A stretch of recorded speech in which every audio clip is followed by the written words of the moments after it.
Hi guys! Welcome back to our channel. For today's video, i-share ko lang sa inyo yung aking weekend routine as a long-term dividend investor, no? Actually guys, this routine helped me a lot sa aking investing journey, lalong-lalo na sa pag-achieve ko ng aking weekly small wins, no? So as much as possible, kasi I want to make use of my weekend as productive as possible, no? So there is no fixed time na babangon ako every morning, may it be 7, 8, or 9. So depende guys, no, kung anong oras ako makakatulog, pero as much as possible, makumpleto ko ang aking 7 to 8 hours beauty sleep, no? Because in that specified amount of time, maganda talaga yung gising ko niyan, hindi masyadong groggy, and it sets up my good mood for the rest of the day. So let's say I slept at around 11 PM and gising ko niyan around 7 AM. Now, first move ko talaga guys, paggising ko is meditation. Stretch muna, then start meditating for around 30 to 45 minutes. So maganda talaga guys ang meditations, no?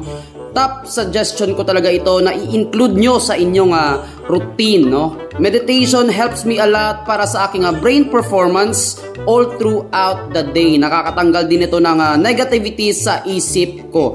Nag-improve din yung working memory and knowledge retention, and you become more attentive sa details. Nakakatanggal din ito ng stress.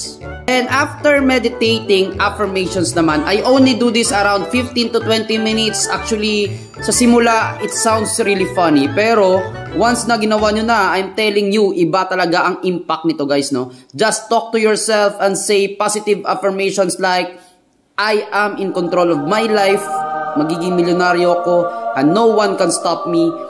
I am grateful for everything I have in my life. I can do this. I am stronger than I know. I attract money. So, ganun lang guys, no? And if you had a rough day yesterday, nako-convert nyo agad yung negative energy to positive. Nakakatanggal ng stress at nakaka-motivate talaga ito. So, nakaka-set up din ng magandang mood to start your day.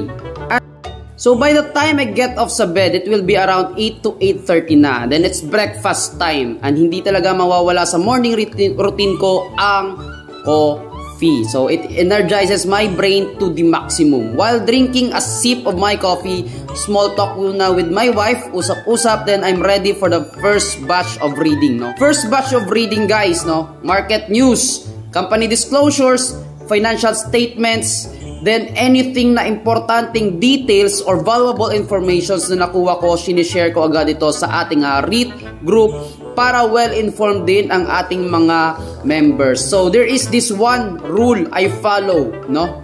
Na kung merong valuable information akong makukuha, I just don't leave it behind na hindi ko naiintindihan. I do all the research, and syempre dapat well-functioning din ang ating brain cells to understand all the details na aking binabasa. So, I do this around 2 to 3 hours. Then, by the time matatapos na ako, it's already lunch time, no? So, I leave all the food recipes sa aking lovely wife, no? After lunch time, guys, rest na lang yan, no? And I always never forget to take a power nap, no? 20 to 30 minutes power nap. This is very effective, guys, no? Suggested ko talaga ito. Ang ganda nito for brain functioning, memory improvement, being sharp on details, at iba yung creativity pag naka-power nap, no? Noong bago pa ako, I need an alarm, no? To make sure na hindi ako susobra sa 30 minutes. But now, hindi na kailangan kasi I already have this body clock na gigising automatically when it's already 30 minutes. Then pagising ko niyan, maybe it's already 2 or 2:30 PM, no? So mostly family time na ito guys. Household chores like cleaning, gardening, then pagdating ng 5 PM, jogging and exercise naman together with my wife and relative. No, so well, it's all a matter of work, investing, and life balance. Then after that, we will take a little rest and dinner na yung next. I'm sure it's already at around 7 PM. So after dinner guys, dito na magsisimula ang aking matindihang second batch of reading. I'll read books, may it be about personal finance, self-improvement, or the stock market. So I really read a lot, no? Natatapos na ako dito, guys, somewhere in between 10 p.m. to 12 a.m.